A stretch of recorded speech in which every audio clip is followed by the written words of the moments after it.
anyway, that's a little starter kit for this. And as I said,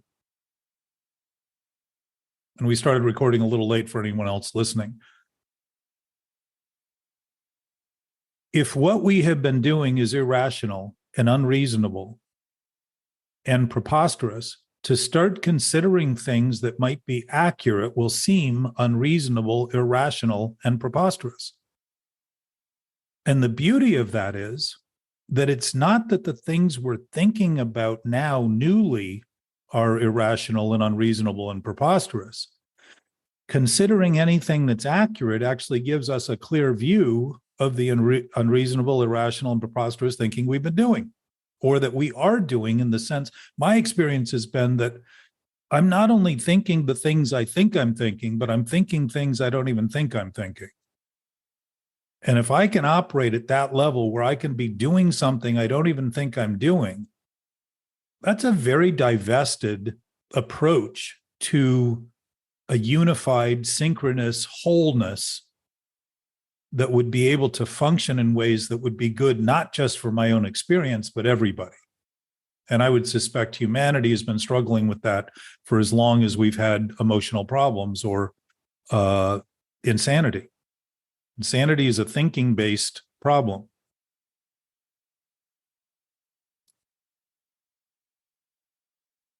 So my sense is we don't have to be driven crazy to be crazy. It's the immediacy of it, because our thoughts and our pain and pleasure centers are so close to one another in the brain that there is no gap in lead time. The effects we feel from the thinking we do are immediate, and they're always accurate assessments of what's happening. So when you feel bad, and you described it perfectly, going in circles, feeling bad, feeling like you can't go out and do things functionally, all of a sudden you feel alienated. Well, you're alienating your essence in this concept of who you think you are being only what you think. That is an alienation of an absolute knowing nature, that if that exists, and I would suggest that it does, because to begin to contemplate that it does begins to disband a lot of the seeming sticky thoughts that we get stuck in, that seem to go round and round and seem to be happening to us. All of a sudden, there's a sort of disillusion of those things, literally dissolving of those things, because our focus is no longer on maintaining them by thinking more about them. And we start actually considering that maybe there's a greater knowing awareness that we all share and that nature shares. And nature is a pretty good example, flat in our face, of something that doesn't seem to think but knows exactly what to do. Why would we be any different than that, simply because our thinking about our thinking gives us an impression that we're alone, when what's alone are the thoughts we're having, because they do not connect to reality. They have no applicable purpose other than the self we think we're serving by thinking about them more and more. It's literally like an internal master-slave relationship where we become the antagonist and the protagonist simultaneously in a story we're trying to resolve happily, while it continues to fight all the time. It's a never-ending story that you can't get a period at the end of the sentence, because it just seems to go on and on and on, which is what I would say is impossible. If I try to do something impossible, I have to try all the time, because it's not possible. So a lie functions exactly on that basis.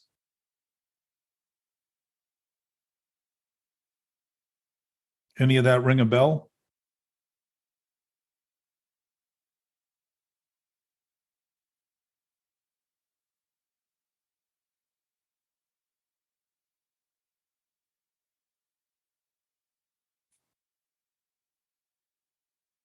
You're muted too, Anne-Marie. Oh, yeah, I do feel like my brain is lying to me when it's having these thoughts. I do feel as if I'm like being alienated from my real sense of self, who's being kind of like taken down by these thoughts. Right. So I imagine it would be if another person was saying these things to me, like, oh, you're a loser, you'll never do this, you'll never do that, etc. Obviously it would I would get angry at them, and it would make me feel bad about myself. So it's like, I don't know. Yeah, I can't really think of like an eloquent thing to say, but I do think that you touched on some like good points there. So a couple of things I'm going to suggest, which is interesting, and you brought it up. I mean, my sense is we know this so clearly and we talk about it so accurately, but we mistake what we're saying because we continue to feel victim to it rather than responsible for it. And what you just described, all those feelings of feeling the brain is lying, is really proof that we think we have given life to our brain, that our brain has become who we are. Not something we do, not something we have naturally to function as a thinker. All of a sudden, it seems to be acting as though it has its own life, right? For it to be lying to you would suggest it is separate from you.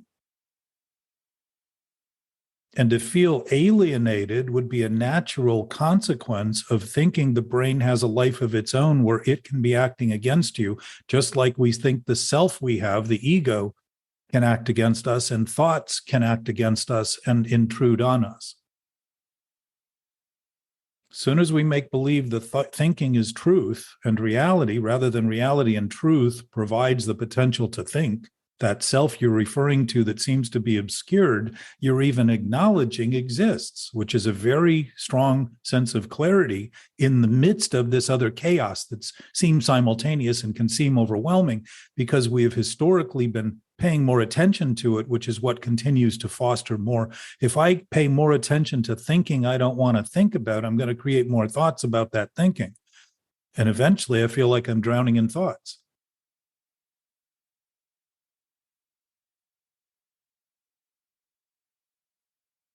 Yeah, that's how it's been for me lately.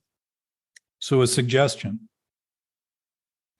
if you start listening to what you're thinking or feeling about what you're thinking and start taking for granted that those things you're feeling are actually accurate, like that feeling of being alienated, and then think of that alienation relative to what you're thinking rather than who you are and what you are,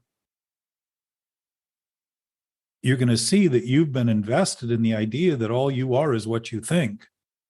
And that when you feel alienated, you think you are alienated and have no place, and as a result need to hide in shame and not do anything possible in terms of interacting with other people. And isn't it interesting, Anne-Marie, that description you used about the other person saying those things to you, normally we would tell them to fuck off and walk away and never talk to them again.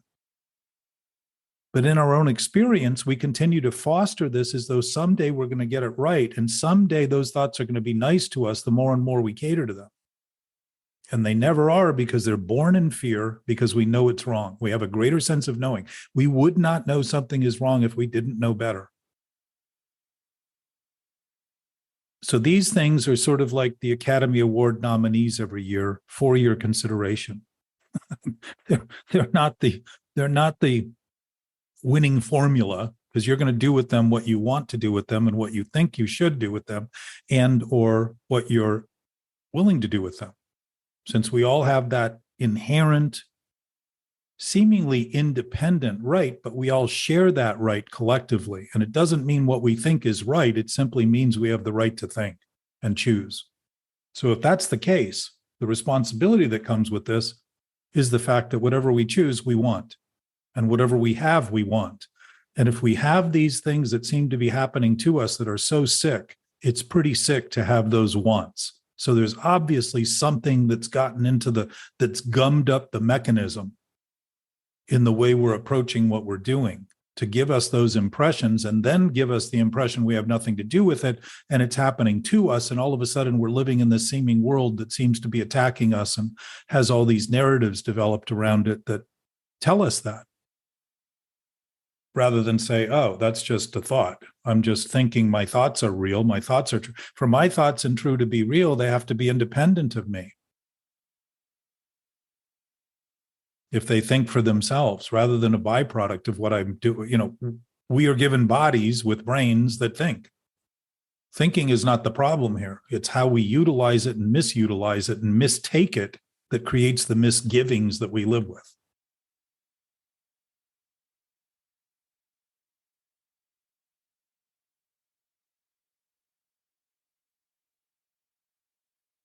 Talking about it is a reminder that we're all doing this to some degree and that it isn't a requirement that we continue.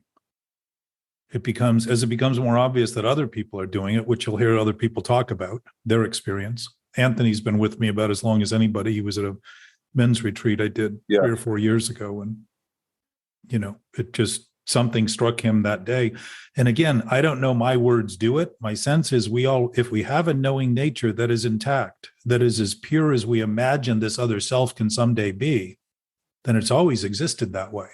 Right now, it's absolutely that way. It's always been that way. And we've simply been thinking otherwise, and otherwise isn't wise. Hey. Nick, welcome. I saw you come in earlier and you got bumped somehow. It just happens, Story of my life. Well, at least you admit it's a story. Where are we, Jack? Where we are, here, now. Oh, so what's the topic? Well, apparently right now, you. Before I barged in and disrupted everybody, what were we are talking about our definition of a mental obsession. How would you describe a mental obsession? Your mental obsession? I think it's redundant. Yeah. Because the word mental is usually used in a pejorative way. Are you mental? It's a good question, though. Because if we think who we are is what we think we're mental. And you know what we also get? Very temperamental. The thing about that word, Which? Temperamental. Yeah, exactly. We get angry. We're pissed. We're upset. We're disillusioned, discontent, irritable, restless. All those things the big book says, and also all those other things we experience in terms of anxious struggles and anxiety disorders and all of the sort of byproducts of wearing a weight we're not designed to wear while maintaining it in the name of trying to get it better, and it keeps getting bigger and not noticing it's the maintenance of it we're doing by even thinking it has a life other than what we think about it.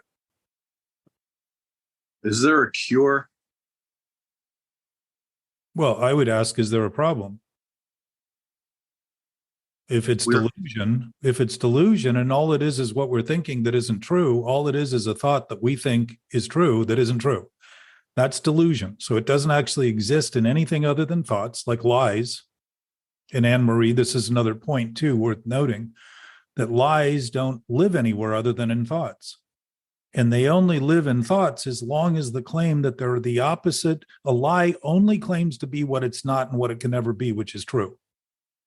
So think of the opposing nature of our own seemingly split personality to be able to maintain a lie and make believe that somehow it's true and not notice it's our own volition and our own will that's doing it to try to prove we have control because we feel so out of control having given away ourself to a self that doesn't even exist. That's literally delusional. It's an illusion looking as though it's real, and it isn't. If it were real, we wouldn't struggle because we don't have to think about reality and truth for reality and truth to be real and true. There's never a thought that ever confirms it, and there's never one that can take it away. Only human ideas about reality and truth. And we don't struggle with reality and truth, we struggle with what we think about it. And if that's the case, it squarely brings that back to what we're doing and how we're doing it. Not thinking, but how we're thinking, and not thinking, but what we're thinking. Those are choices we make. We may not have chosen to think because bodies think and brains think, and thinking is designed to help us survive, which is what the basic instincts are. But if you take those instincts and apply them to this false self we think we are, they all turn around backwards. Where the fight becomes denial, meaning I'm not doing what I'm doing. The flight becomes compulsions and distractions to pretend that if I can obsess myself or completely become consumed in my thinking with something else, I'm better off, when in fact, the thing that's worse is being like being diagnosed with cancer and saying, I'm just not going to think about it, and wondering if the disease is going to get worse. I mean, maybe that's a successful way to deal with it, but typically speaking, a disease let go is going to get worse. So that's fight and flight. Freeze is going numb, being completely insensitive, thinking we're better by becoming insensitive. That can also happen with the flight into drugs, changing our sensations. And here we are, sentient beings trying to be insensitive, trying to go numb. That's a death wish.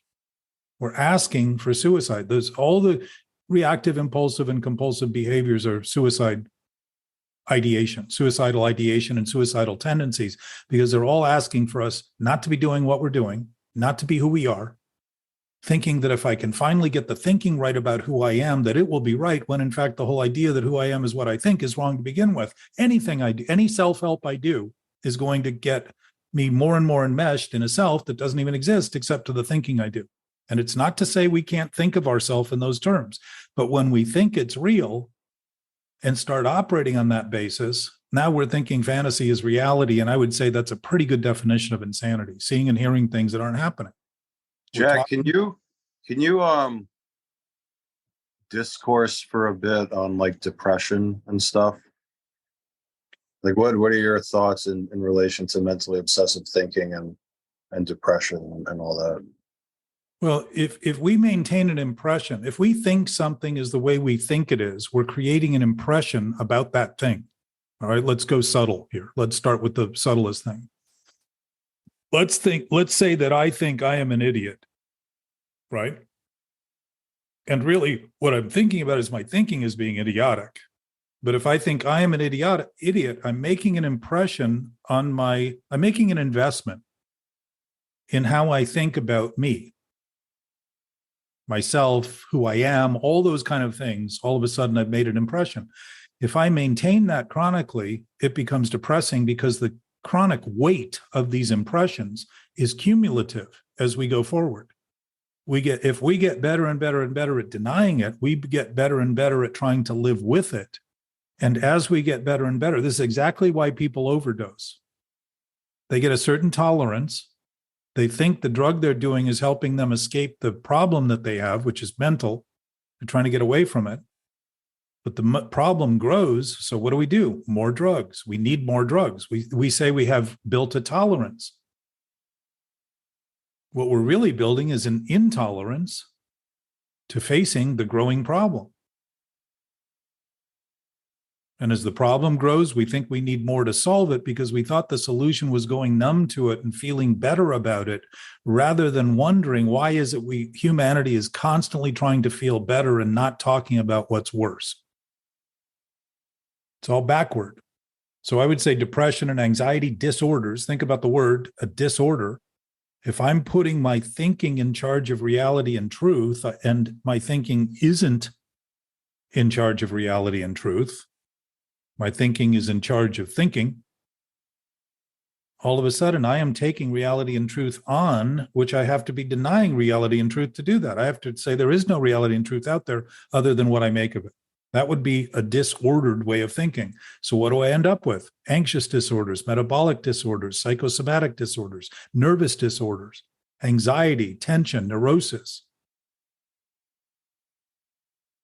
psychopathy, pathology. I become psychotic. I start thinking, if I think who I am is a self I've made up, I've already got a split personality, because I'm talking to myself when in fact, all I'm ever doing is talking to my thoughts. And I'm thinking about myself. I'm thinking about my thoughts. That's it. We've mistaken this essence of self for what we think, because thinking is so primary to our human experience. But if there is a knowing mind, like light, for instance, would be a good metaphor for this knowing mind. Light is illuminating, it's brilliant, it's all the things, it's enlightened, it's all the things that we reflect on as being intelligent. if I'm trying to dim my intelligence by becoming insensitive, I'm trying to become ignorant by ignoring what's going on and thinking I'm in control of things that way, when in fact what I'm in control of is the misery and the depression, and wonder why it keeps happening to me. So if we have a person who is physically healthy and physically has accomplished certain things in life, like on a scholarly level or just on an individual, maybe occupational level, but their thinking is of a depressed nature.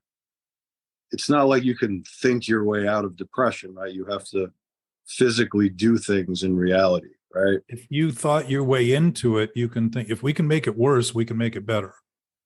And the big what do you think about stuff like medication for it? Like, I don't know. I think there's always many, many ways that we can feel better about what we're doing. But if we do not address the core of the disease, like if any doctor misdiagnosed a disease and gave you medication that had you feel better while the disease got worse, what would they do with that doctor? He'd lose his license for malpractice. We're not practicing honesty sufficiently to begin to notice what we're doing at the primary level.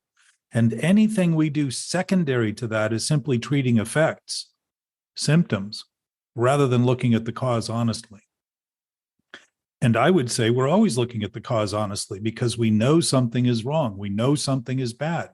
The problem is we keep assigning it to other things than what we're doing because the nature of what we're doing we think is truth and reality, which means it's unquestionable.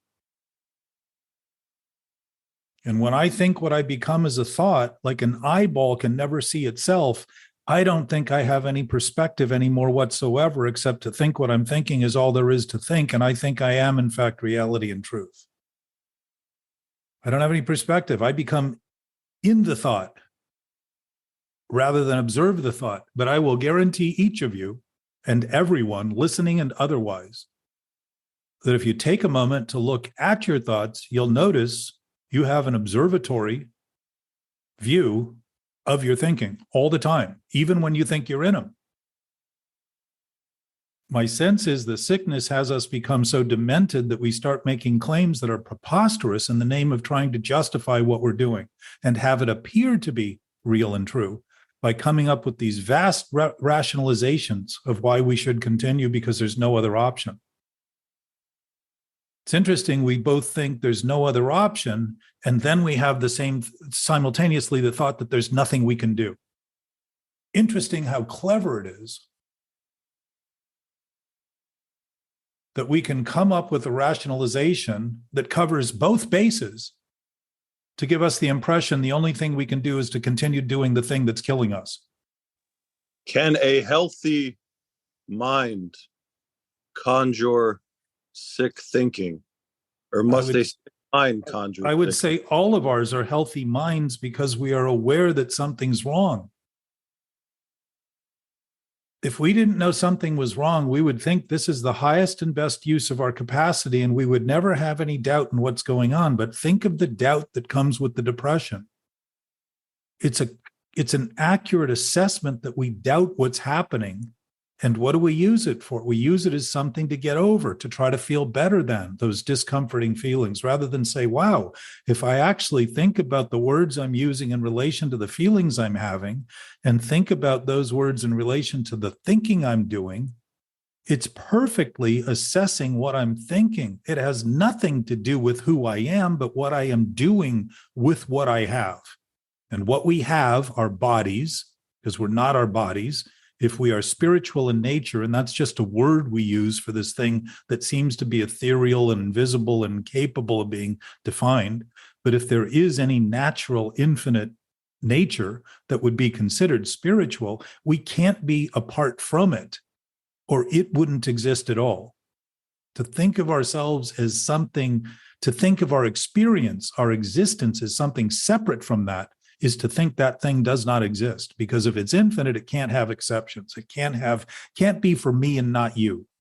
So it must be what we all have now, which gives us the clarity of knowing when we're wrong. And humans seem to have an incredible knack of understanding exactly what's wrong with everything and everyone else, while they're in interminable doubt and uncertainty about their seeming self.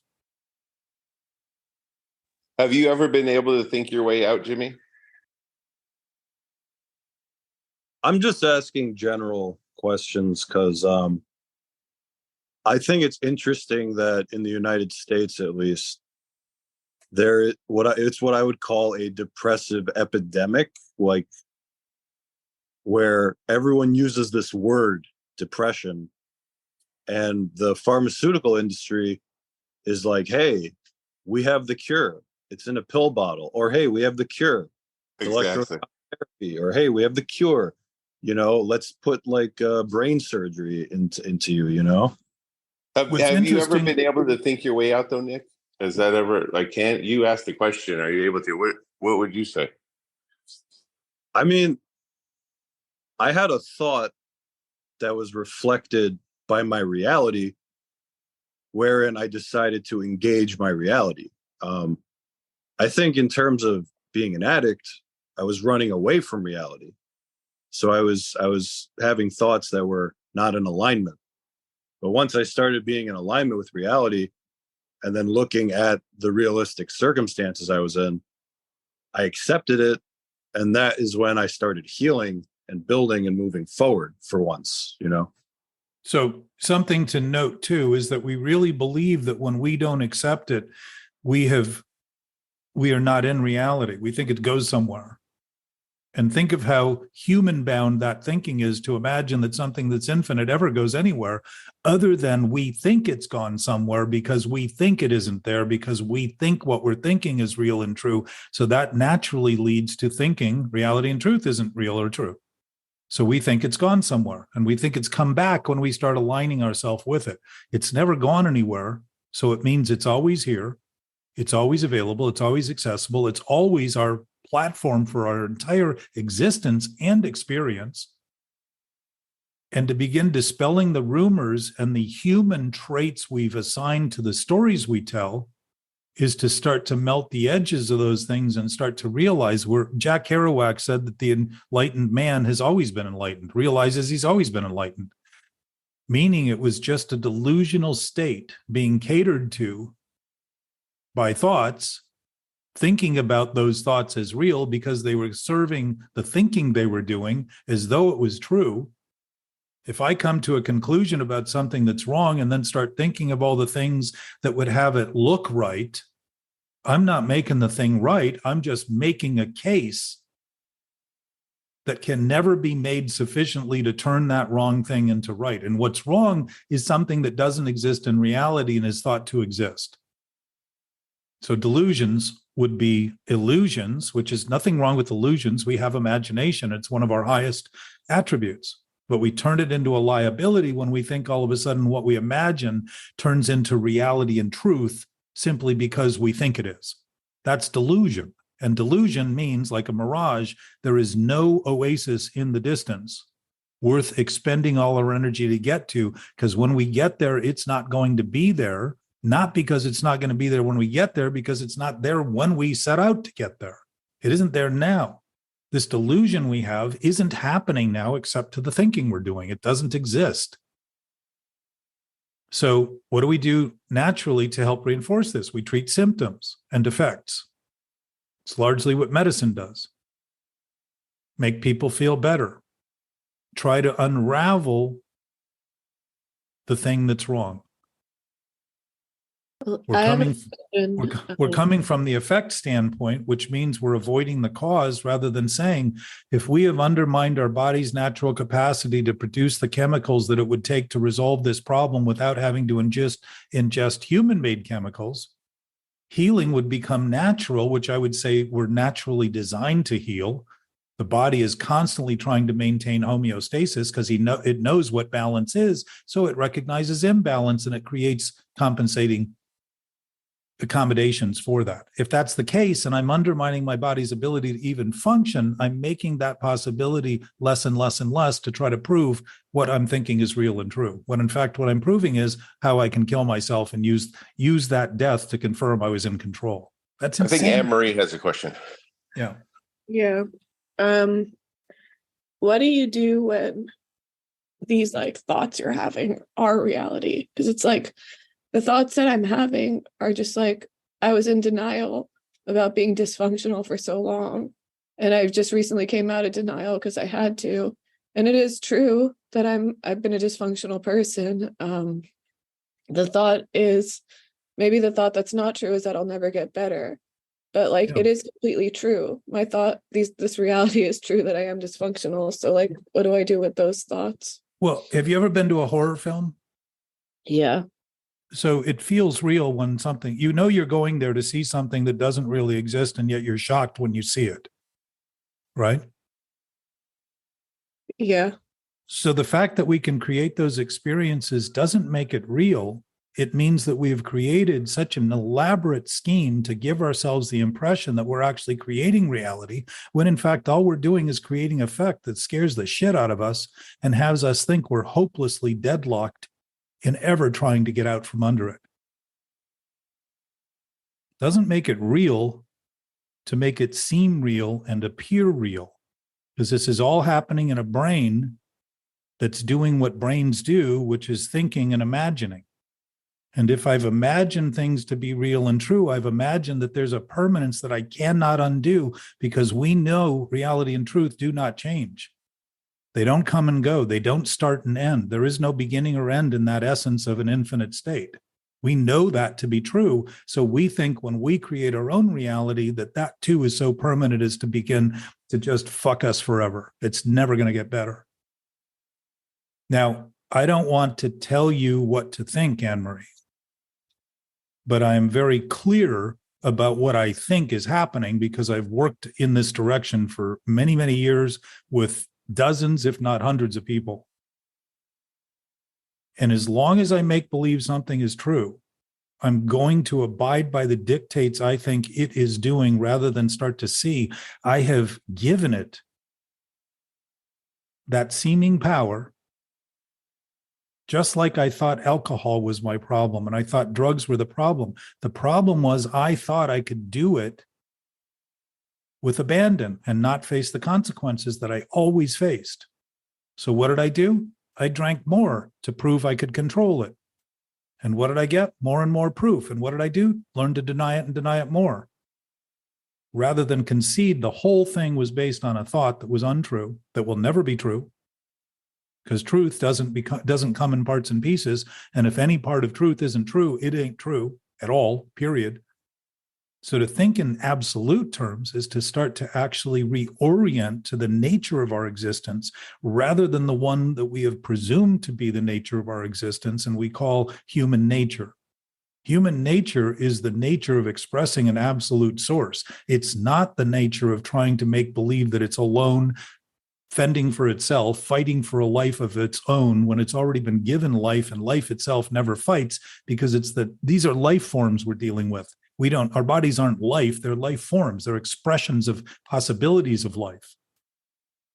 It's just beginning to dismantle, literally take off the mantle that we've held as this iconic opinion of what we're doing. We're trying to claim that we're so powerful that we can kill ourselves to prove it. It's insanity.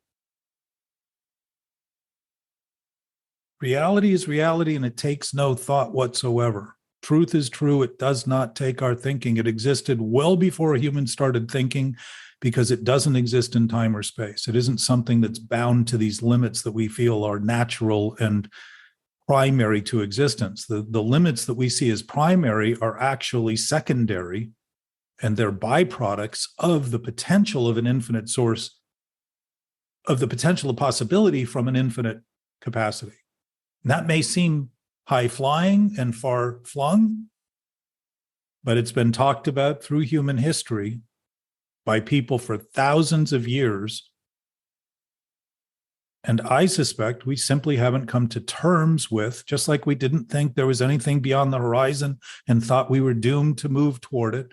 And like it took 100 years for people to come to terms with the fact that we weren't at the center of the universe.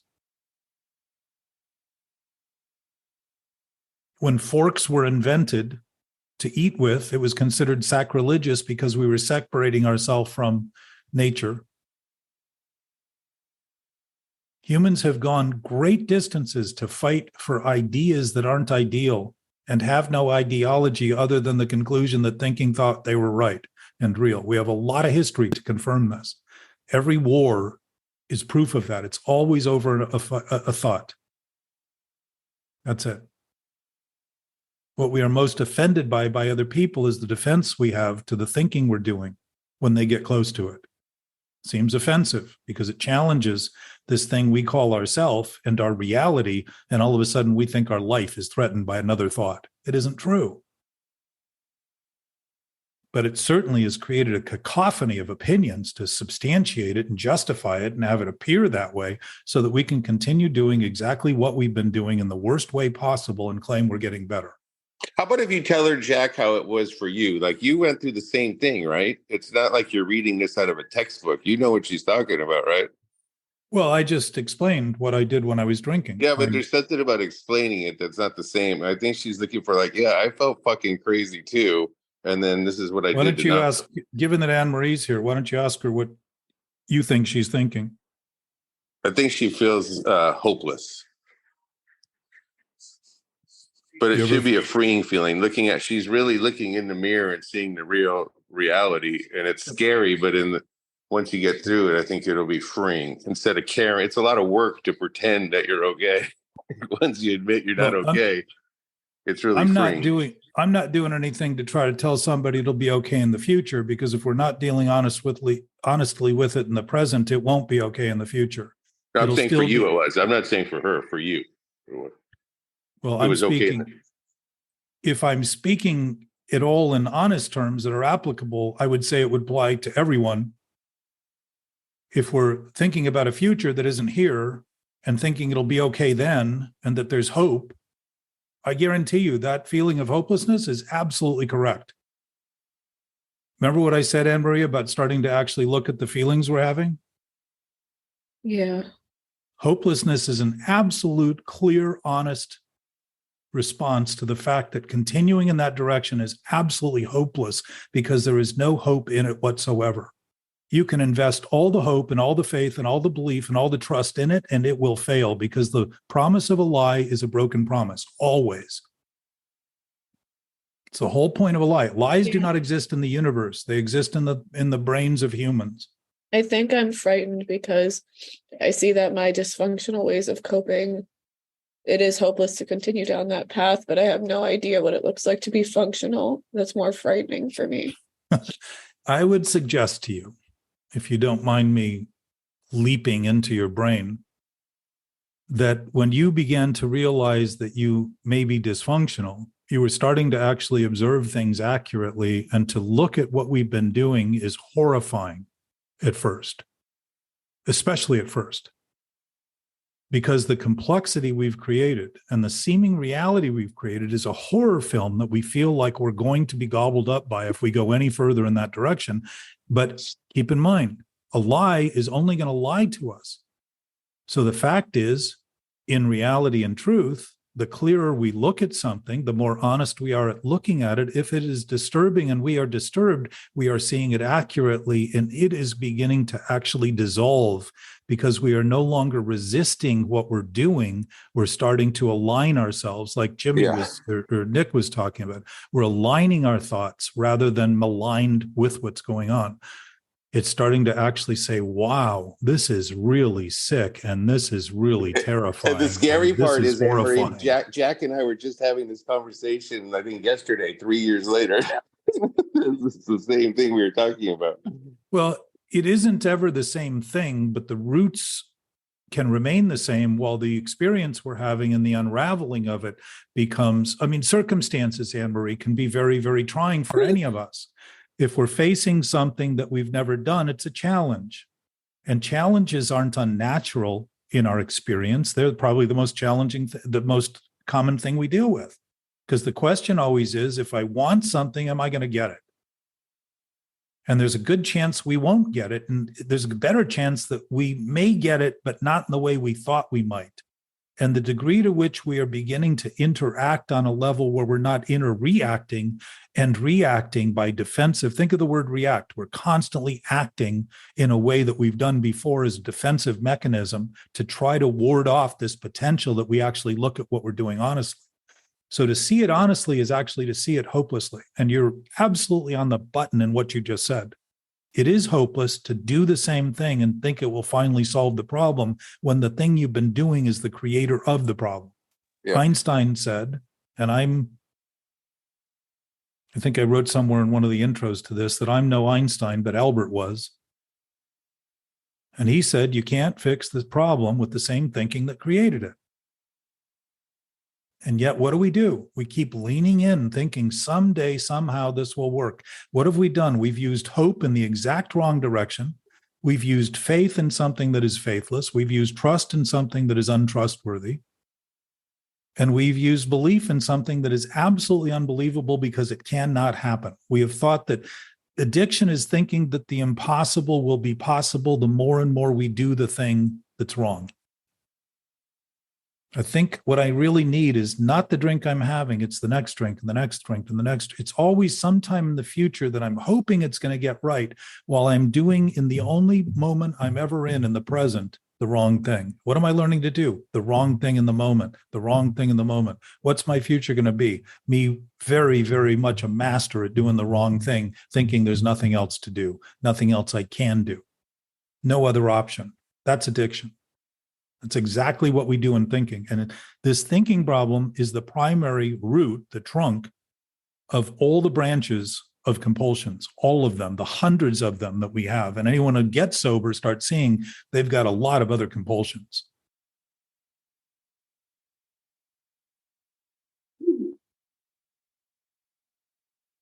So I would say you're seeing very, very clearly. But being vested in that lie for so long, the lie is telling you if you look any closer, you're really going to be fucked. When in fact, as you look clearer, it's going to dissipate because there's nothing there. It's literally a delusion. But the effacing of it is a real reckoning. It is a rude awakening.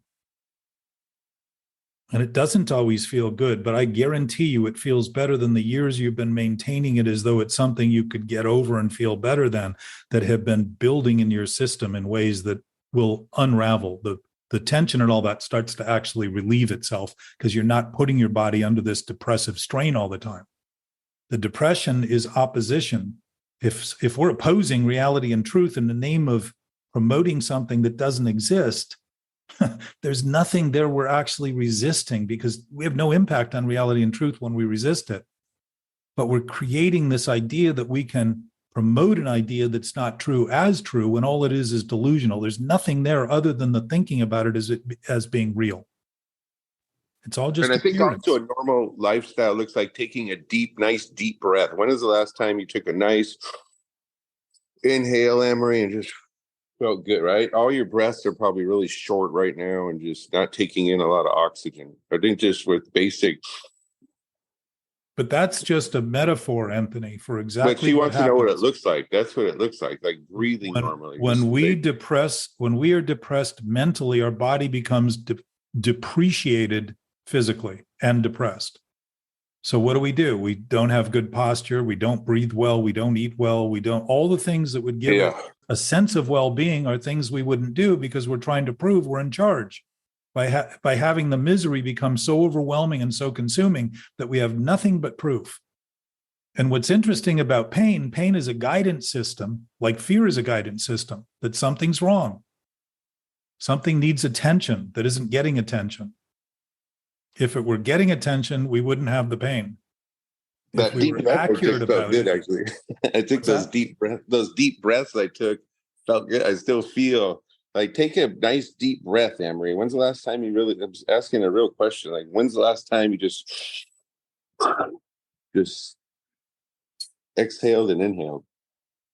Don't remember. Yeah, just try it. Try it once. You'll just feel it. Just feels good to breathe. It's a simple. We talked about that. We just don't breathe deeply as humans usually, right, Chuck? Again, if we're thinking depressively, we're not exercising at all any of the capacities we have that would be natural, and we wouldn't think about them at all. We would be sitting up straighter, and our lungs would have the room, and we would want to breathe because we would be invigorated by life rather than bored of the same old thing we've been doing so long. We think we just want to collapse into a couch somewhere. But part of the point here, Anthony, is we've mastered on Earth all kinds of ways to feel better. I mean, there are breathwork classes. We're the only species that need to be taught to breathe. But you do a breathwork class and it feels good. You do a meditation, it feels good. You do Pilates, it feels good. All those things feel good. If what we're doing is trying to feel better while we're maintaining what's bad and using feeling better as a justification for thinking we're getting better, what we're really getting better at is the denial of what's worse. And she's looking for what a normal day or routine looks like. Is meditating, thinking alone in your thoughts for 10 minutes, is that part of what a normal, good lifestyle is? Why do you always ask these kooky questions, Anthony? I was reading something that's part of a healthy lifestyle. Like, sit alone for 10 minutes with your own thoughts. I'm like, oh, no, that sounds impossible. Anthony, you sit alone 24 hours a day with your own thoughts and pretend you don't. Let's talk about that. I guess the scary part is having good thoughts, like 10 minutes with just really pleasant thoughts. That's the challenge. But why would you have to have only pleasant thoughts if you weren't thinking 23 hours and 50 minutes a day? Got to have a little balance. Yeah. Just think about this. If you're honest about why are we always trying to feel better, nobody ever comes to me and says, I want to feel worse and I want more negative thoughts. Why? Because we're preoccupied with this idea that who we are is what we think. So everything becomes how we appear, all of a personification of appearance now, because what are illusions? How things appear. Illusions and imagination is what things are thought to be, not what things are. I guess the scary part is being alone. I can sit in my own thoughts as long as the TV's on or I'm on the computer. You're never alone, Anthony. You're never alone. It's impossible to be alone. It's possible to think you're alone, but you're never alone. Ever. Ever. Impossible. We are infused with the entire makeup of the entire universe, and the universe is small compared to an infinite source. Seems big to us because we think of it in relation to the size we are rather than the capacity we have and the presence we have and the knowing we have. So seeing it that way, it becomes small because anything that's limited is small compared to something infinite because there are no limits in something infinite.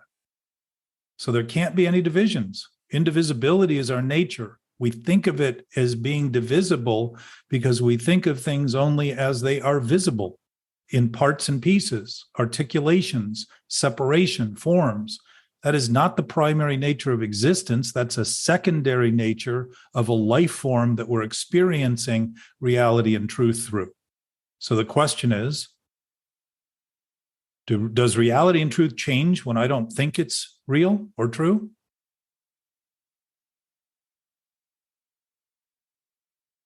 All that changes is my thinking about it. And that's the source of human problems. The primary source. Molecules don't think about whether or not reality and truth are real or true. They simply express exactly what they're designed to do in perfect order. And we think we're the superior creatures because we can think about our thinking, and yet have turned it into something so demonic and so pathetic that we don't notice and even admit the problems we've caused as being things we've done. We can't even talk socially, honestly, about the impact we've had on our own planet that has been serving us in every way to allow us to be here for as long as we have.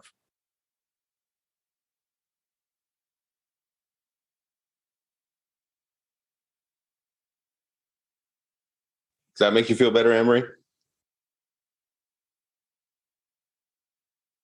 Yeah, it's nice to hear people reflect on it. Well, and I'm hoping that we're not trying to help you feel better, because the actual feeling that's worse is an honest assessment of something that if we keep doing, it's going to kill us early. We're going to die anyhow. And dying is a birthright that we have. It is something to look forward to as the adventure of this transition that we make from a transformation standpoint. But to die every day, I wanted to feel better. I know you do, Anthony, because you think about a lot of what you can do to feel better rather than what you can do to actually. Dependent. I want to make sure she feels better. Yeah. But listen, that's the disease. People use drugs and alcohol and heroin to feel better. That's what we do to feel better. We think feeling better means we're better, but feeling is an effect. If the cause is worse and we keep feeling better, we're going to overdose. And the overdosing in lying terms is to think that a lie has substance. That's the substance abuse of lying, is to think it has substance. It doesn't have any substance. That's the whole point of a lie. It has nothing, which is why it claims to be only what it can never be, which is true. So when a lie is a lie, it's no longer a lie.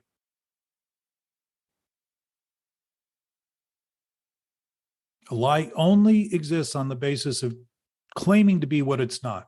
Something that claims only to be what it's not has no basis whatsoever. It doesn't exist except for the thinking we do.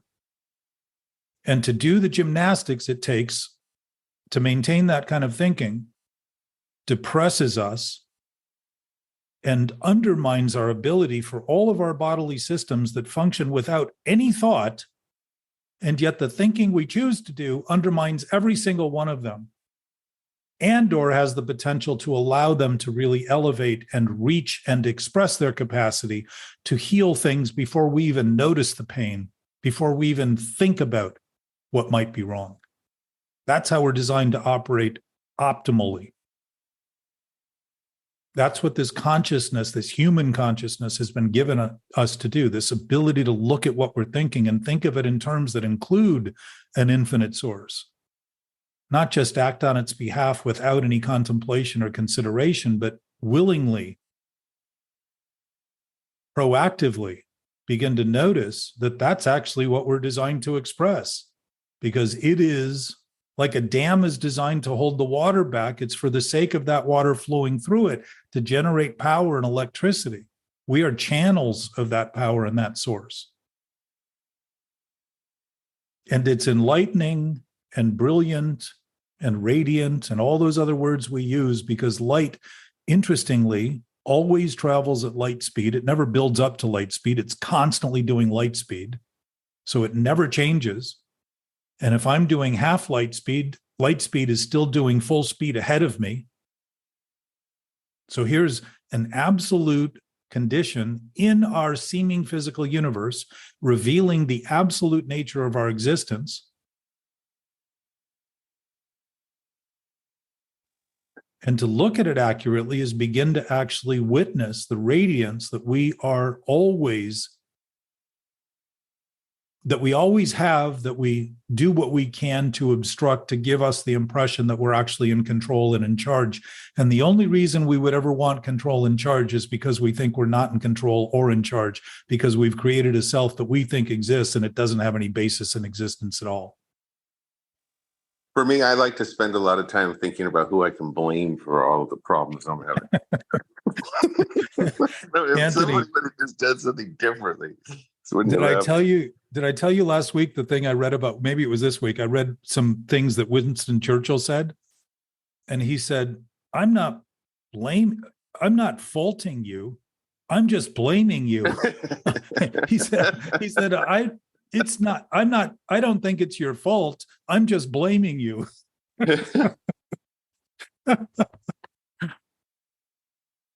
Think of the amount of time we think about what's wrong with everything and everyone else. And I will assure you, we are seeing the fault we're unable to look at and unwilling to see in ourselves. We're using these examples as perspective to get ourselves out of the thing we think we're stuck in. So while we think we're not connected, we're actually connected in every single way, because we cannot diffuse, degrade, or disintegrate reality and truth, regardless of the disintegration of our seeming thoughts that seem to be completely disconnected from reality, because they have no basis whatsoever other than in what I think about them. And it can only get better if you're working on certain problems, right? So if nobody's pointing out any problems, You're already better, Anthony. You're already better. Uh-huh. But what we're talking about is the impressions we give our seeming self that tell us we're worse.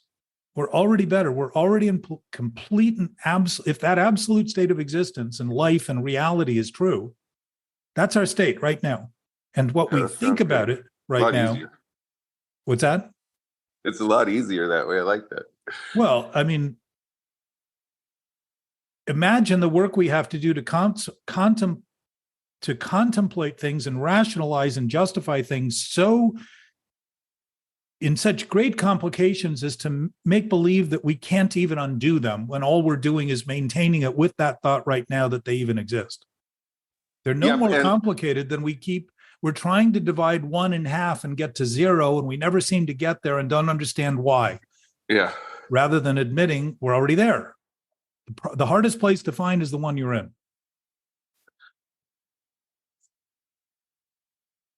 Morning, Philip. And one of the things that I liked about you when I first saw you is when you're speaking. Good morning, Jack. How are you? How you doing? You doing great? I'm just intentionally cutting off Anthony because he talks a lot. Yeah. Just to say a hello to Anthony as well. Hey, Philip. Hey. Good to see you, buddy. Likewise. What's your insight on depression? You need more reinforcement about depression, Anthony? Me? Yeah. No, what Anthony. Do you need? Yeah. What I wanted to know. Reinforced. Do you need another story to go along with your depression? Insight.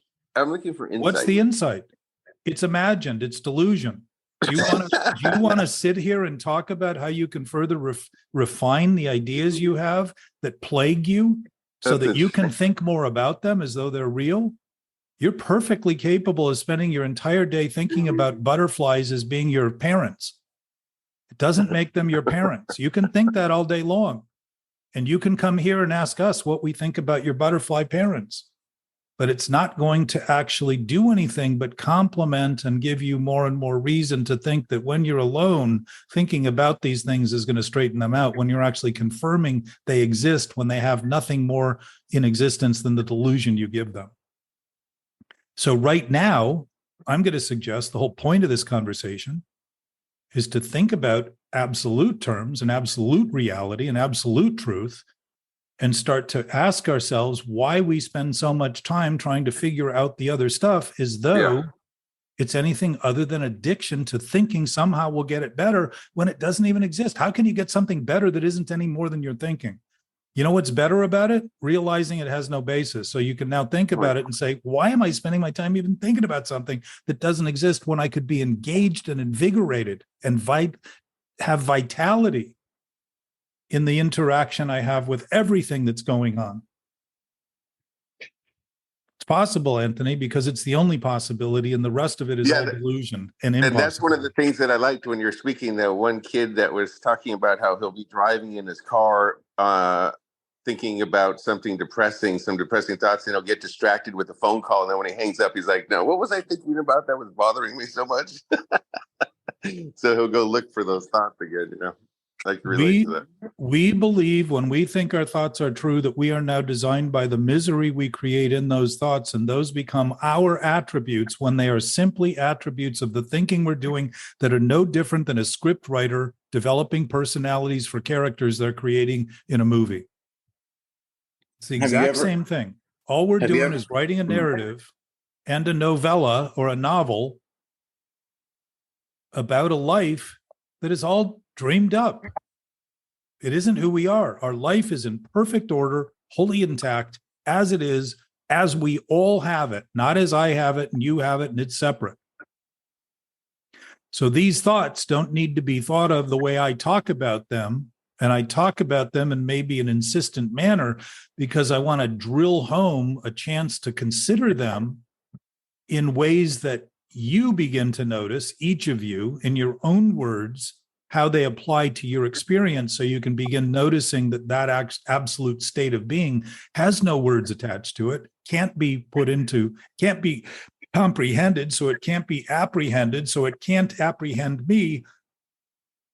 Because why would I ever need to get away from something that's everything that is? If I'm always seeking more to be fulfilled and I'm already fulfilled by everything that is, I can't be condemned to that thing by not being able to be unattached to it. It's the nature of our nature, not something that is optional, not something that's negotiable, like all these other thoughts about who we think we are seem to be. One is delusional, the other one is Jack. Yes, sir. Would you say that the topic of depression is triggering to you? I would say that coming here to spend 2 hours and talk about how to reinforce it is very upsetting to me, because I see a world right now struggling with mental health issues and suicide at all-time highs, and people doing things that are completely obscene and making believe that somehow the less we think about it, the better off it's going to be, while things continue to get worse. So yes, it's very disturbing to me, and it has been since I've been very young. So I spend my time being serious enough to look at the joke of the thing we think we are, which is really a joke masquerading as all we are, which is why we take things personally, because we know it's a joke, and we want to be taken seriously because it's a joke. So I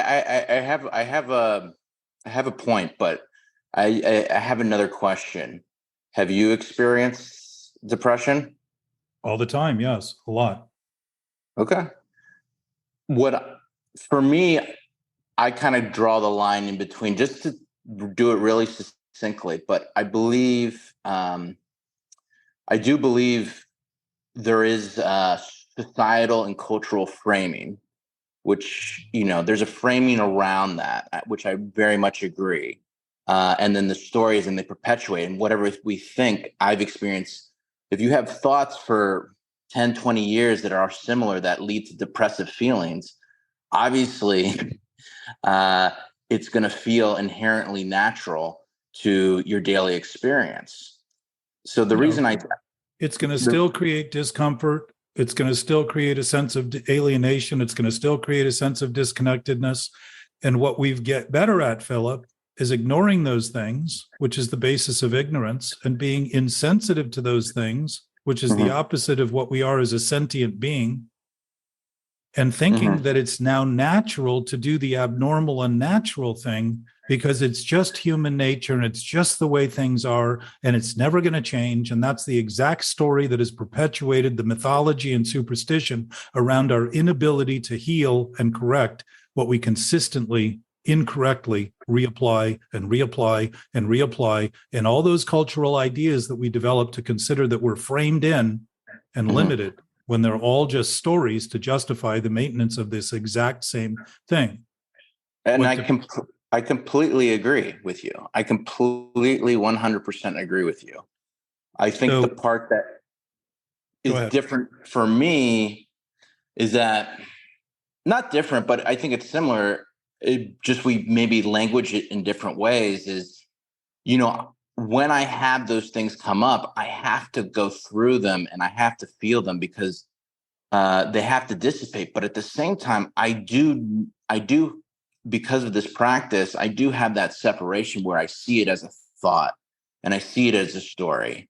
And little by little, as I take certain actions to get through it, I get to the other side. And I've learned how important, I guess at 37 years, I didn't realize that the battleground for my sanity, the battleground for my happiness, is every moment, and what thoughts and mindsets I let cultivate my perception. I never thought that before.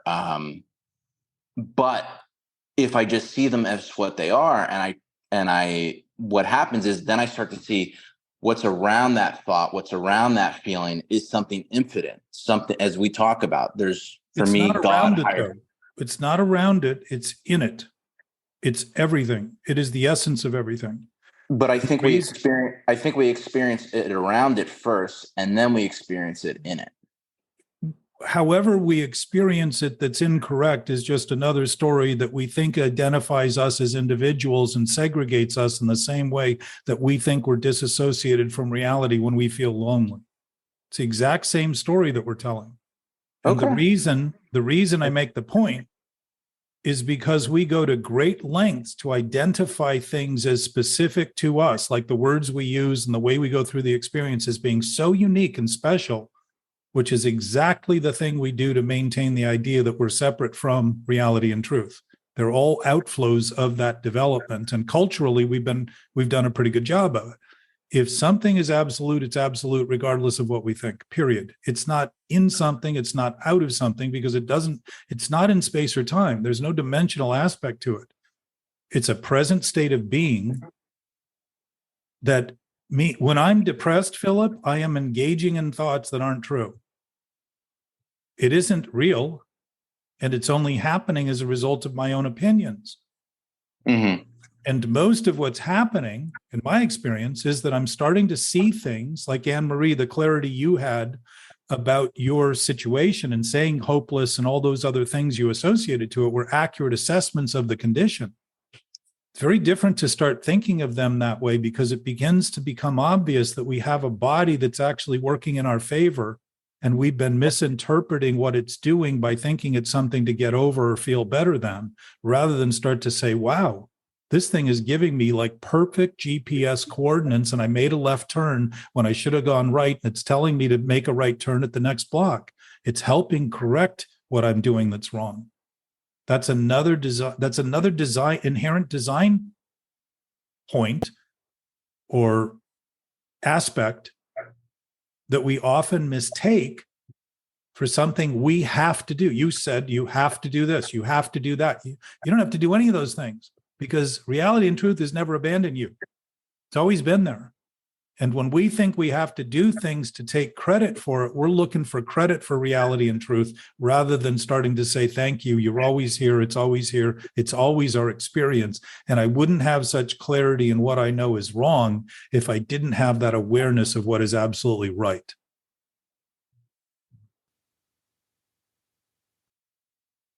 So, yeah, I mean, I agree with you, Jack.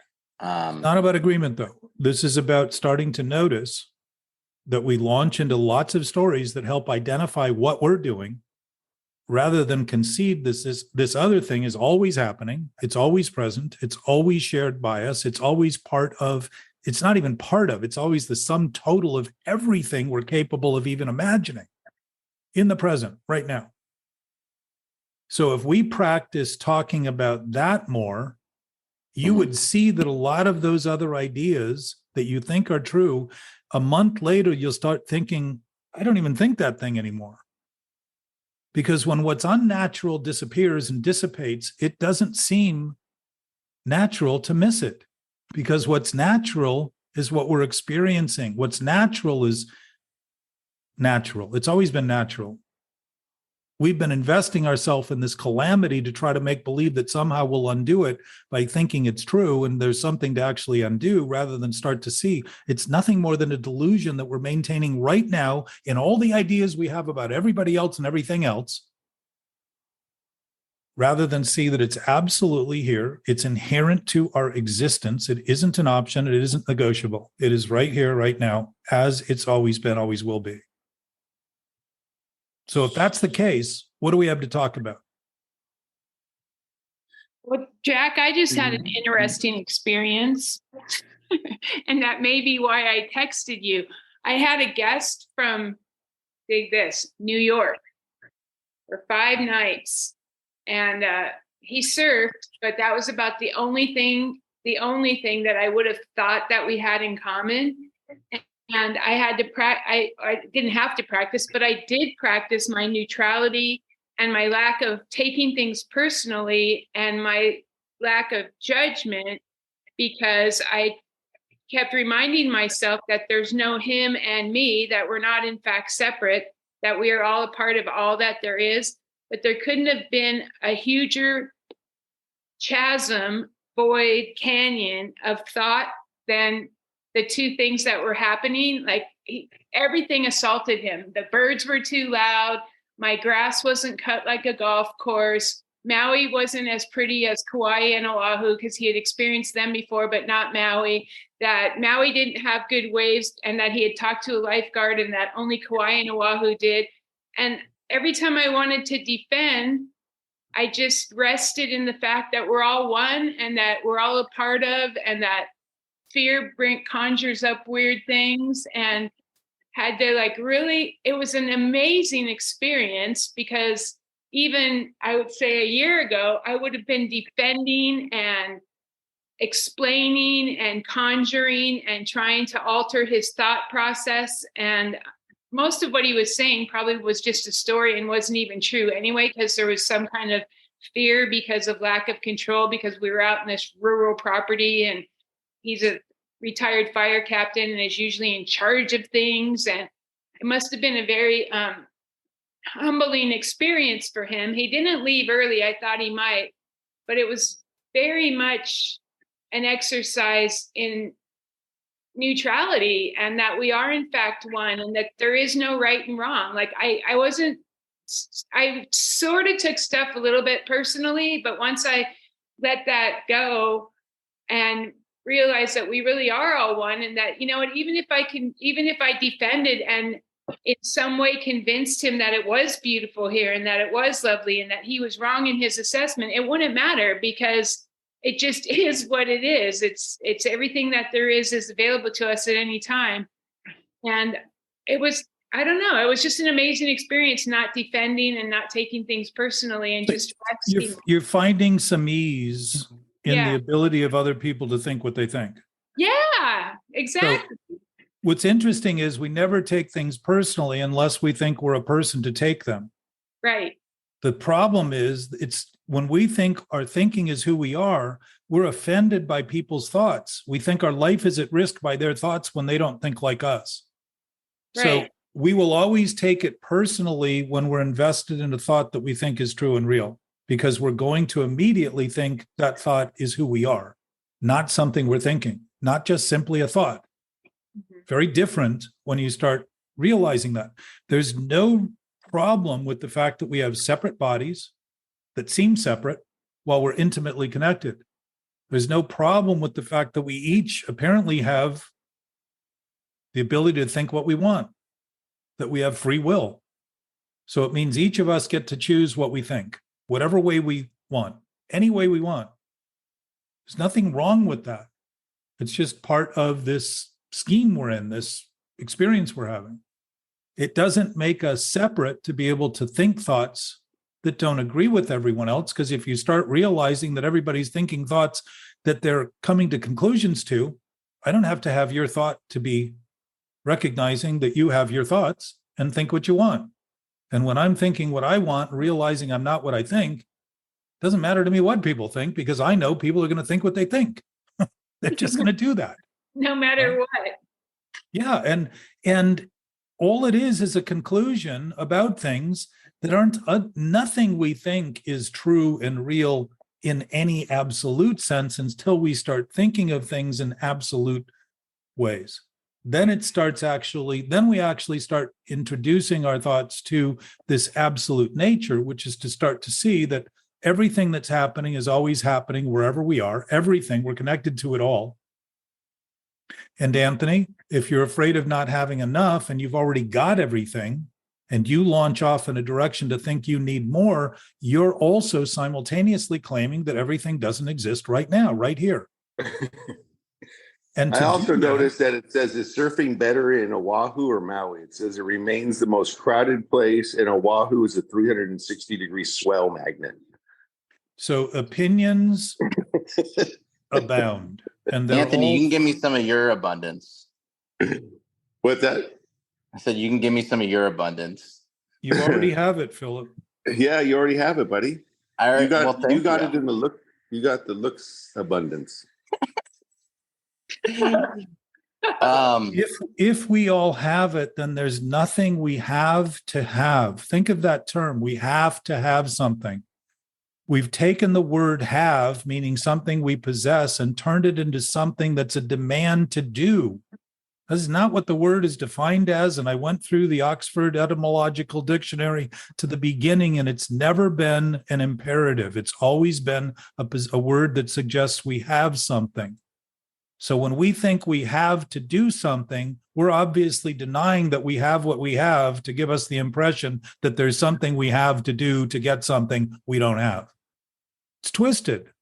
It's not true. Doesn't mean we can't have desires and we can't have wants. It means that when we become free from the nature of this unnatural self we think we need to promote the image of, and stop hiding as though somebody's going to get the joke, because if you notice that jokes that are on us are not that funny. Why? Because we're taking a joke seriously as who we are, who we think we are.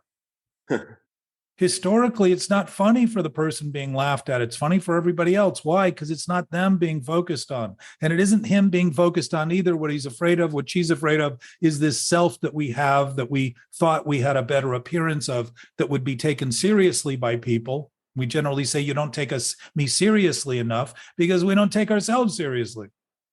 We know it's a joke to think that what we think all of a sudden turns magically into who we are. It isn't. It's an imposter. It's an imposition. It's an impersonation. It's an what is it? It's an impersonation. Wow, I never see Jack stumble like that. Oh, we have. I loved him even more for it. Stick around, Philip. Yeah. He does walk on water, though. Would you only say, on wet though, sidewalks? Would you think that maybe some of the human experience is to go through these obstacles? For me, if sometimes we create them, would you think that, Philip, if you set up a row of cones in front of your front door every day and thought you had to climb over them, and then wondered one day why you keep setting them up to climb over? Well, obviously, your example is going to make my point mute, as it usually does. But no, I'm going for looking at it rather than as another quandary to sit around and it's like masturbation. Can I complete my thought first? And because I really only said like a quarter of it. On delay. So all I'm saying is that this, stoicism, like I feel like sometimes my higher power has me go through certain things and obstacles that teach me lessons that are very valuable that I wouldn't otherwise understand or learn or understand its importance to me unless I went through that painful situation. And usually those feelings of depression or anger, all that stuff comes up for me. Why wouldn't it? You're creating a situation that you think you have to suffer through, finally get your attention to the fact that you're making it up. Well, sometimes I'm unaware that I'm doing it to us. God would have to be delusional to subject us to correcting delusions. It's very convenient that we think God does this as though he's up there as a human, thinking in human terms about what we're doing. Think about it. God would have to be insane to entertain us having to suffer through things to get better when they're delusional. The suffering is the fact that we continue to maintain they're true and real while they're not. God's truth and reality, if there's any such thing, doesn't need to be involved in we are free to think what we want. So what we think that is struggle with is what we're doing, what we're choosing. It isn't God. We have the freedom to choose it. We don't have any obligation to continue. None, ever, never have, never will. We think of God as a human that does exactly the thing we're doing and gives us these tests while you're testing yourself to see if you can finally turn the impossibility of your thinking into reality. That is self-centered to project it on life being complicated, life being hard, God doing this and that. Think of how human we have turned God into and how inhuman we have become doing that. We've dehumanized, we've humanized God and desensitized our own ability to our own inhumane behaviors. Mm-hmm. And I want to interrupt these stories. I want to interrupt these loops. I want to interject. I don't want to refine and give the chance to make believe if the whole story is told, that means that you've really gained a point in the telling of it. There's no story that we tell that does anything other than excuse what we're doing. It's the only reason we tell stories, because the moment has no story in it whatsoever. It isn't a narrative. It's absolutely everything happening right now. And we are so unused to the whole concept of actually admitting that and actually standing in the awe and adventure of it, that we seem compelled constantly to come up with these excursions, these philosophical investigations and quandaries and new riddles and new questions and new things. There is no question whatsoever in truth and reality. And there's no doubt either at all, ever. Yeah, but the fundamental, but I'm just saying from the devil's advocate, like, yeah, exactly. Someone's less likely to listen. Think of the terminology, Philip. Devil's advocate. I'm just saying, if someone doesn't feel that they have expressed themselves fully, they're less likely to listen fully to what someone else says. So you have a great clarity in someone else. What do you do? That's what I do. Okay. Are you doing it now? I just noticed my listening was better after I completed my thought, because I could then focus on what you were saying and I could contemplate it without whatever it was I wanted to share before. I know, but you see the compulsion and that need to get that out. Well, how important it is, how critical it is. Wouldn't you say your compulsion to interrupt would be the exact same of the other side of the coin? Sure. Yes. I'm not interested in trying to help people reinforce the insanity they're trying to maintain. That is not my job here. It's not why I come. It's not what I'm interested in doing any day, anytime. The beauty of Jack is that he keeps us on track. So in lieu of letting us continue our story, because that's all that it is, it's just that, a story. And originally, almost 4 years ago, of course, we all found it offensive that Jack would interrupt us. But the truth of the story is his doing that has given me more freedom in my life than anything else has ever given me, because he doesn't let me perpetuate the story. He keeps me on track with the absolute and all that there is. And at some point, you may be able to appreciate this, but by allowing you to just continue, how many times do you think Anthony's been cut off in the middle of a story? Thousands of times, because there's no point, because that's all that it is just a story. Well, and there's nothing wrong with stories. Again, it's this transition when we start thinking they're true and real that we fight for them, and we have to be heard, and we've got to get the last word, and we've got to get it in, and we can't even listen until we're over this preoccupation of trying to say what we need to say. Those are all conditions created out of doubt, out of uncertainty, out of desensitization, and thinking that somehow or another we've won the battle because everybody sat still for a minute and listened to this sort of drivel and this circular thing about what we do and how we do it and all that. We are all free to put words to whatever we want in any way we want. If we're suffering as a consequence of the thing we're doing, I would suggest it's well worth talking about. And I don't know that I do it well. All I know is that I do it a lot. And I am focused on doing it because it seems to me one of the most valuable things to be able to do, because it's the most honest thing I've ever even attempted to do. And I'm not suggesting I'm honest in everything that I do. I'm simply aiming and doing what I can to reinforce that our primary nature is not in the questions we ask. It's not in the doubt we have. It's not in the uncertainty. It's not in the philosophical, hypothetical quandaries we create. It's in the absolute state of knowing nature that we absolutely have at any given time where we are. And Anne-Marie, something to notice is that when there's a common misperception that when we're thinking of things that aren't happening in our brain, that we're not in the present, when in fact we're in the present thinking of things not happening. It makes things a lot less seemingly difficult to stop doing when we start noticing how we start doing them and give themselves a sense of permanence because we think that they're real and true, that we can never stop them. it just begins to be, it kind of takes the layer off and say, oh, I'm just thinking about things not happening. Why am I so preoccupied with paying attention to things that aren't happening when everything that's happening right now is happening right now? And I don't seem to have any bandwidth to pay attention to it. Well, thank you, Jack. It was good, though it may seem redundant to you, it was helpful for me to hear that because it helped. And Jonna too. Yeah,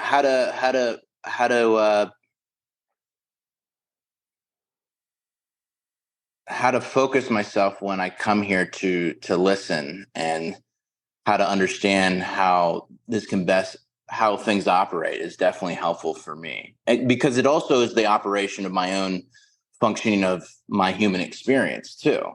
So I kind of look at it in those two levels. So I appreciate that. But they're not levels though, Philip. They're actually intimately combined, and your natural functional state becomes functional once you begin realizing that your natural state is abundant.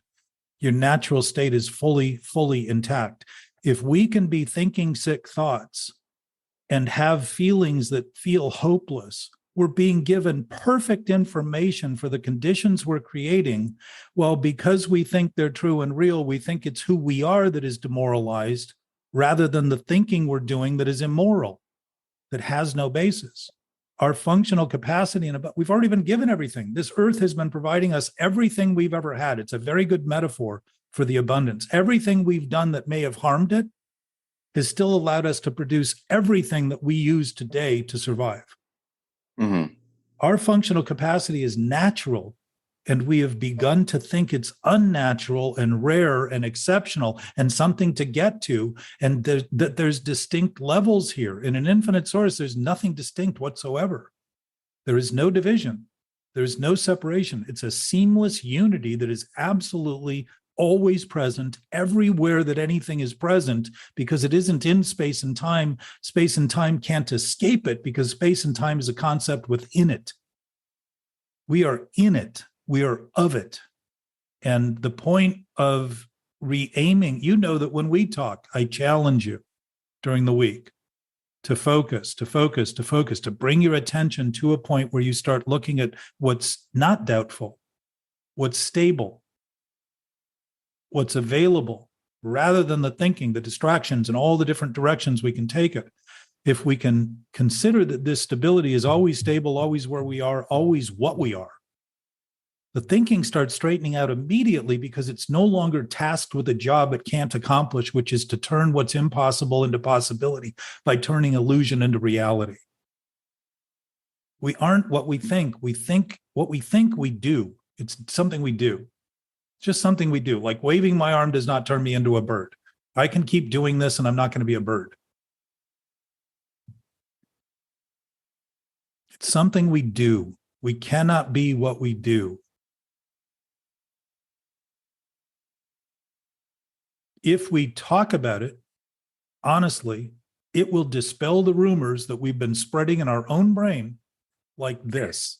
And as I said earlier, a month goes by and you realize you're not even thinking things that used to plague you, because it's unnatural to think those things. And when nature becomes obvious, there's not even a question as to why you're not doing something unnatural, which is exactly how these things stop, because we've given up on starting them. We've gotten out of that reinforcing loop of all these questions and different ways we've used our intelligence to defeat us. And all of a sudden, we're in the face of the awe and adventure of, I can do whatever I want, anytime I want. And I'm going to get consequential feedback immediately. My prayers are going to be answered immediately, telling me how well I'm doing in relation to what's actually happening, rather than only what I think is happening. There's no misery in facing things. There's no misery in the adventure and awe of witnessing what's actually happening. None. It's exciting to the degree that it is stimulating and invigorating, rather than depressing. I think before you got on, we talked a little bit about impressions. And if I think of something as being what I think it is, rather than just notice that whatever I'm thinking about things isn't the thing, it's what I'm thinking that's impressing on me, that impression is the difference between what that thing is and what I think. There's a disconnect there, so it creates a little pressure, because I think I can oppose something and have it at the same time. But when I just start realizing I'm not thinking about the bottle, I'm thinking about what I'm thinking about the bottle or the car or the person. It isn't the person I'm thinking about. It's what I think of them I'm thinking about. And then I start to realize, oh, I do have a separation. And now I can give them everything they are without even having to think about it and realize that they are as they are, regardless of what I think. Because reality is what it is, regardless of what we think. It was real before we started thinking. It'll be real after we stop thinking. But it knows. It's a knowing nature that doesn't think. It doesn't have anything to think about because it knows everything. It's already omniscient, omnipresent, omnipotent, etc. If it exists. And this isn't about convincing anybody that the infinite exists and God exists. None of that. It's simply suggesting that if you are willing to consider, willing to try thoughts on, willing to live with them without concluding, dismissing, and opposing them immediately to say they're not happening, you'll start noticing quickly those things that actually are true because you'll stop thinking about them and start witnessing a greater sense of stability naturally, because you will not be assigning your brain to this task of constantly trying to come up with some new version of the old thing and think you're really growing when all you're doing is changing the root is the same while the tree looks different. It's the same tree, same root, same branches of knowledge when we're trying to treat the thinking over and over and over again when it's the same thinking. We can fracture it into 1,000 different, million different stories, and it's not changing anything. It's just basically creating the impression we're really changing things. We're not. Everything's already changing all the time in terms of relative things. And the thing that isn't changing is that everything's changing. So the absolute reveals itself when we look at everything rather than the things, the bits and pieces that we want to focus on and think we're going to settle it all, when in fact we're committing ourselves to seeing the tree rather than the forest. Doesn't mean the forest isn't there. It means we're not looking at it. We're not paying attention to it.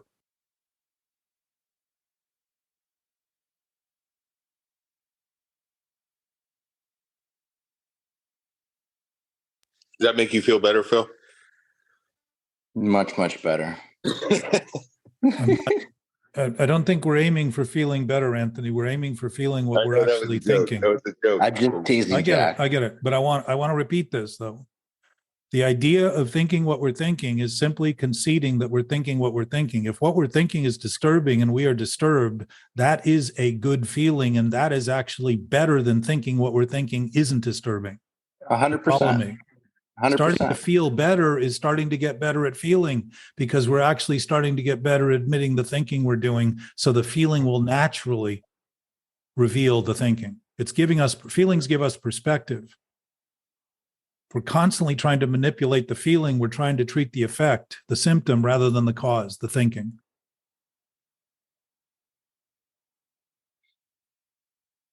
I agree. Well, and agree or not, it's going to stay the same if it's true. It isn't my words that make it true. If truth and reality is true and real, we all know it already. And having faith in something that's faithful immediately is applicable. And it does not require we ever have to think of it again, because we will simply use it and utilize it, as I said. A month will pass and you don't even realize you're thinking that thing you used to think all the time, because you're actually engaged in what's happening to the point where it doesn't occur to you that something's missing, that you need more of something insane to feel better, or more of something insane to think your appearance is better. It all just it sort of evaporates. People are going to think what they think no matter what you wear and look. Like, always do that. You can count on it. You know what is funny though? Please. Anne-Marie, I hope good to hear you. Hope you have a good week. Thank you. What is funny is when people say prove something, or as soon as someone gets defensive, you know what you've said is the truth, because no one, huh? No, you don't. No, you don't. What you know is that they are defending what they think is true. Yes. It doesn't have to be, your lie can be different than their lie, because if we think a lie is true, we think their lie is not true. And there's But no have you, right or wrong anyway in the absolute. Well, yeah, speaking in human terms, though, if someone is defensive, they're defending what they're thinking, not what they're defending it against what you're saying. It doesn't mean that what you're saying is true. It means that what you're saying is contrary to what they think is truth. If they think truth is true, any thought contrary to their thought is an attack on their thinking. And I say them, but I'm really talking about me. When I think my thoughts are true, I feel defensive. When I feel that defensiveness, I know I'm thinking something that isn't true. And I don't try to figure out what I'm thinking. Because the acknowledgement that the immediacy of my acknowledgement immediately addresses the fact that I'm doing it, and it dissipates immediately. I don't need to know the story I'm telling in that thought. I don't need to know what I'm thinking to know that I'm thinking something that isn't true. mm-hmm. And the relation to it is peaceful, to say, I'm doing it. The defensiveness is indicating to me that I'm protecting something. Now, when I know that I have the right to think whatever I want, I know whenever I say things and think things, people may not agree with it. It doesn't discount what I'm saying or thinking, because it's what I wanted to say and think. I'm fulfilled by saying it, not by everybody agreeing to it, because I'm not trying to promote an appearance that I'm selling. I'm simply sharing a thought that I'm having. So that proving thing, Philip, is reality and truth don't prove anything. And they don't need to prove anything. But what's interesting about it is that when we apply things that are true, if we apply things accurately, they work every time. So the proof is in the pudding, meaning the practice. The proof is in the action. The proof is in the step we take on that basis.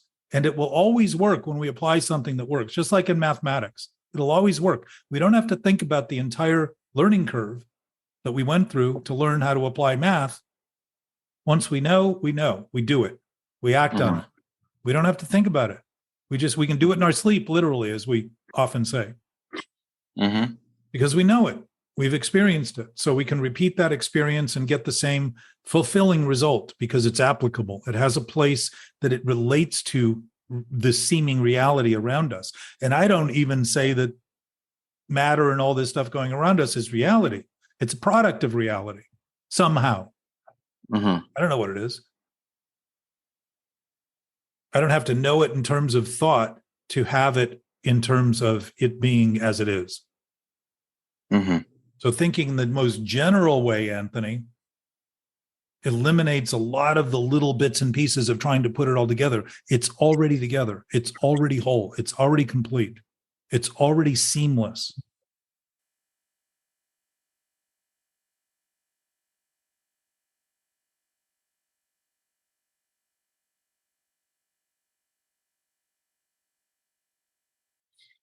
So again, which we've talked about now, we've done this for almost 3 years. We as a group have barely begun to speak about things in ways that free us to talk about those other things in ways that aren't reinforcing those things as truth and reality.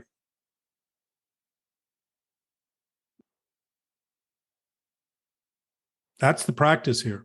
That's the discussion here, is starting to speak in terms that reinforce that awareness, and then notice the clarity gives us, the clarity that speaking in absolute terms gives us, the clarity of starting to see what we're doing as what we're doing, not what everybody else is doing and not what somebody else is doing and not what we think is going on, but what we're doing. To say, wow, I really do that. I really do think things that I don't think are happening aren't happening. That's a pretty big shift in awareness, to start noticing that we're capable of thinking things we don't even think we're thinking. We call it our subconscious, but even to call it our subconscious means we're conscious of the subconscious. That alone suggests that we know what's going on. So talking about it gives us a chance to interact around it and gives us a chance to begin to engage with others to gain the perspective that is offered, since we're all together and we're all doing whatever we're doing with seemingly different ways and faces and masks that we use. And by the way, persona in Latin is mask, a cover-up, a secret, something hidden. When we start seeing it as something we're all doing, it gets easier to start looking at the things we're doing that we thought were so objectionable that we had to keep them to that part of us that we didn't think we were doing. That's part of it. And also admitting that if we can think if we can think in the moment that we shouldn't be doing what we're doing while we're doing what we're doing, clearly we have the capacity in our thinking to think what's happening isn't happening. And to become familiar with that is to start to sit and say, wow, if everything's happening and I'm not thinking about it, it doesn't mean that everything's not happening. It starts to actually allow us to engage with and interact with on our thinking level what's actually happening rather than only what we think is happening is all that's happening. It starts to allow that functional capacity, Philip, to become obvious.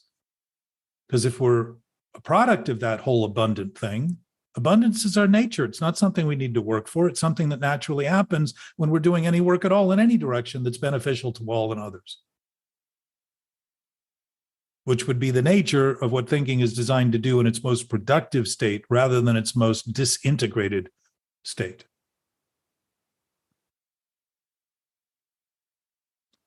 So this was good. A little challenging for me today, and I appreciate it. I appreciate getting better in the face of whatever happens. Well, I don't mind challenging you, Jack, even if I'm wrong. But that doesn't even matter because that doesn't even exist. Well, but it's okay, though, Philip, to admit wrong thoughts and to consider them as wrong and to notice that I don't have to be, I used to think I had to be right to speak to what I was doing. And I began to realize that really hamstrung me. And I can be wrong and be honest about what I'm wrong and just say, I don't even know if this is right or wrong, but I'm going to say it. Mm-hmm. And there's freedom in that because I'm no longer thinking that all I can do is present this image that gives me the appearance that projects the idea that everybody else is buying the bullshit I'm promoting.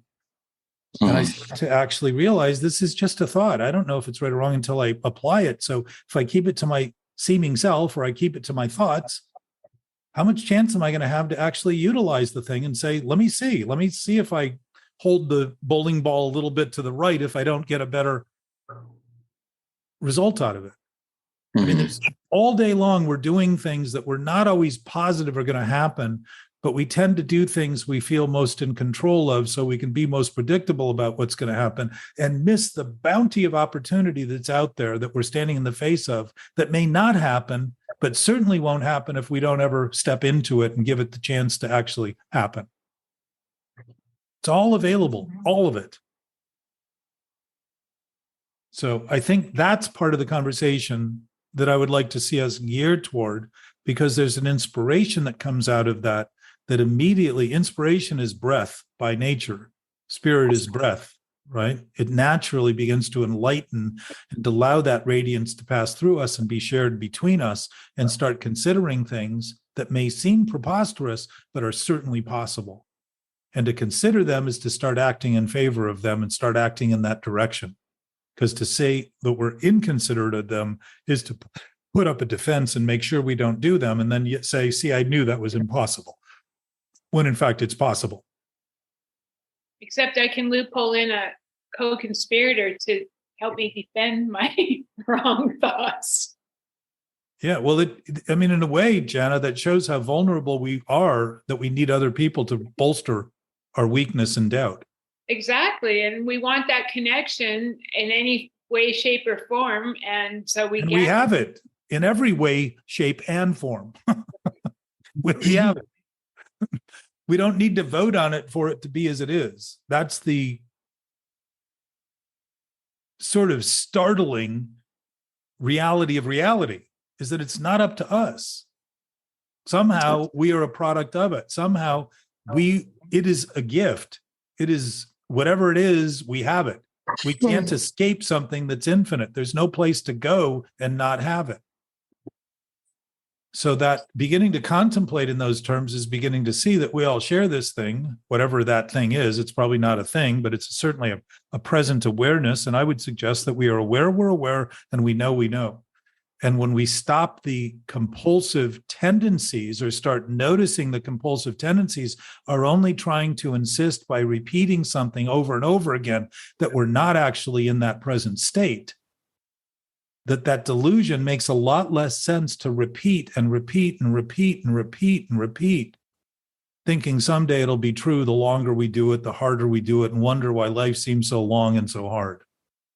Well, I think part of my acceptance of my like responsibility is in fact that in seeing my seemingly differences with another person, instead of going like, oh, well, he sees that like that, and then sort of making it in my head like, well, that's too bad for them, or sorry for them, or empathy for them, rather than just being neutral and recognizing that we all are all that there is in this very moment, rather than, you know what I mean? Like it, in my own head, defending something, my thought that's different from somebody else's by, I guess, having empathy for them that isn't real, because they don't need my empathy. They don't need my judgment. They don't need my permission. Everybody gets to do whatever they do whenever they do it. Well, keep in mind, too, neutrality is the nature of an absolute source because there are no sides to take in something that isn't based in dimension. Right. Okay, so that's natural. So we're already neutral. The issue is the positions we take in our thinking, and then thinking they're real, we think that the other positions that can be taken shouldn't be taken and can't be taken, when in fact our taking of a position confirms every other position. It does not disallow it. It does not eliminate it. It does not reduce it. If I am free to take a position, so too is everyone else. Exactly. And as I start thinking in those terms, it becomes easier to notice that everybody's taking a position. We're perfectly welcome to take positions. We're certainly welcome to want things. We're certainly welcome to have preferences. We're certainly welcome to cater to our tastes, to have desires. There's nothing wrong with any of that. It's the idea that it's true and it's real that makes it seem intractable, and that our life depends on it, that makes it seem impossible not to do it. And when anybody gets in our way, we think we want to kill them.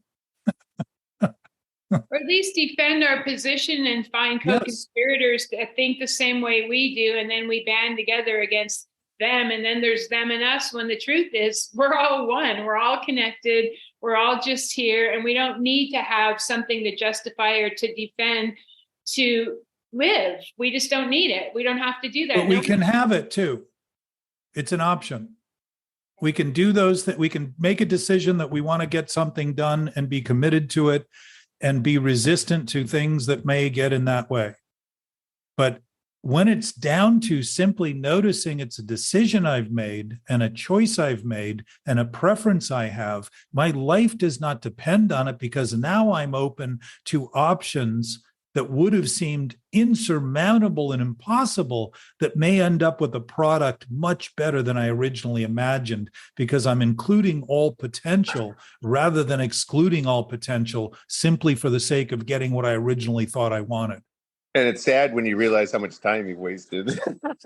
You're like, oh. There is no waste of time, though, Anthony. Well, there was for me. I was wasting time trying to do other things. It can't be wasted. It's not. If we're in an infinite realm, there is no time in it to waste.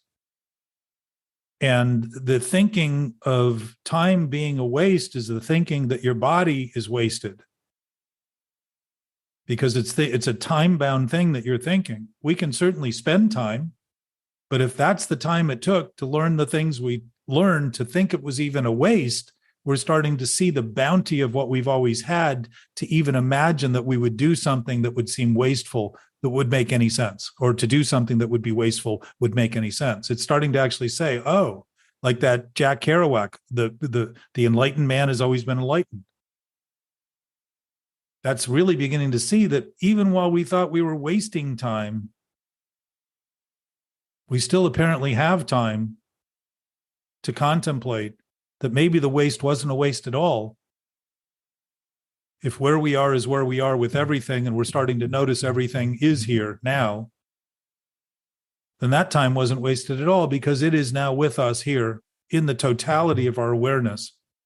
Like all things that have ever happened are, in fact, the present moment. They're the culmination. Everything that's ever happened, everything that's ever been thought, everything that's ever done is in the present moment. It is the present moment, in terms of the earth and the things that we seem to be living in and amongst. All the effects are here now. The scars, the damage, the productivity, the growth, all of that stuff is happening right now where we are. Well, I like the verbiage of preference and concession today. Those are the two things I'm digging today. Yeah, and to concede that things are the way they are is to realize that we don't have to concede it for it to be that way. That's again, it's starting to see that we don't have to take credit for it to be, because it's given us the chance to even think of it. It was funny to see how codependent I am too. I want to make sure everyone's happy. Like, I want to make sure Anne Marie is okay, that I'm okay, everyone's okay. Noticing it, Anthony, is admitting the observatory capacity you have to notice what's going on, to see thinking as something you're doing rather than something you are. You're speaking of it in those terms. So it gives you credit for that rather than the launching off and the new idea of trying to figure out what the next question is going to be. Keep in mind, there's no question in what's reality and truth. So if we're thinking on that basis, we're not thinking in questionable terms.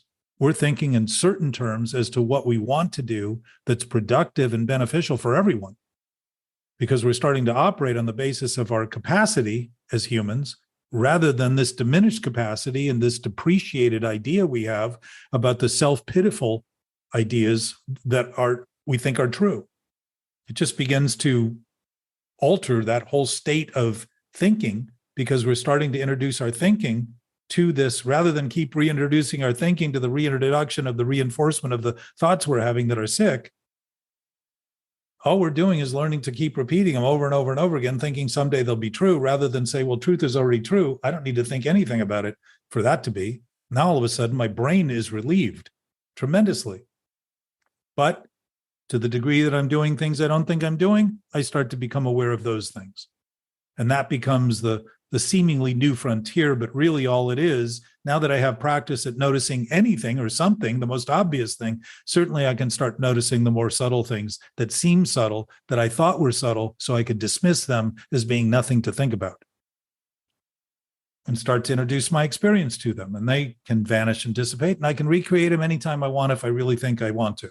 But it doesn't make a lot of sense to recreate insanity and suffer the misery unless I think there's something in it I'm going to get at some point. There's going to be a prize. There's going to be a win somehow. And the win is to realize there's no win. The win is to realize it doesn't even exist. It's just a thought I'm having now about a thought I'm having that includes this idea that something else is going on that isn't even happening other than what I'm doing in my thinking. Love you guys. Love you. Bye, Jack. See you around campus. Aloha.